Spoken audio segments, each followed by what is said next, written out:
नागिन 7 की कहानी अब ऐसे मोड़ पर पहुंच चुकी है जहां हर रिश्ता टूटने की कगार पर नजर आ रहा है। आहाना धीरे धीरे उस सच्चाई को स्वीकार करने लगी है जिससे वह अब तक भाग रही थी।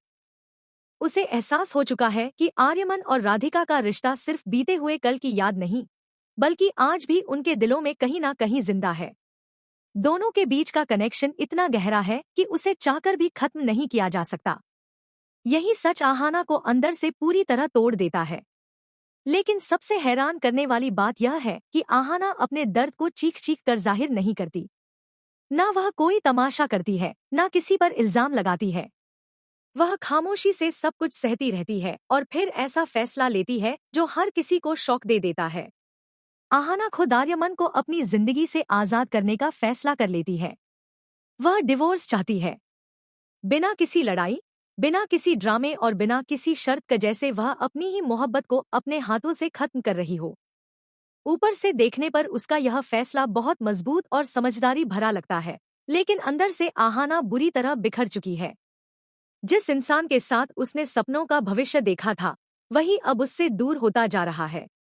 उसकी यह मुस्कान अब सिर्फ एक नकाब बन चुकी है जिसके पीछे सिर्फ दर्द और टूटन छिपी हुई है। इसी बीच राधिका की मौजूदगी कहानी को और ज्यादा खतरनाक बना रही है। जैसे जैसे आहाना पीछे हट रही है, वैसे वैसे राधिका आर्यमन के और करीब आती जा रही है। अब हालात ऐसे बन चुके हैं कि आर्यमन खुद भी पूरी तरह कंफ्यूज हो गया है। उसे समझ नहीं आ रहा कि आहाना का त्याग सच्चा प्यार है या फिर वह किसी बड़ी साजिश में फंस चुका है। यही उलझन अब इस कहानी को और ज्यादा डार्क और इमोशनल बना रही है। सबसे बड़ा सवाल अब यही है कि क्या आहाना का यह सैक्रिफाइस सच में किसी की जिंदगी में खुशी ला पाएगा, या फिर उसका प्यार उसे पूरी तरह अकेला छोड़ देगा।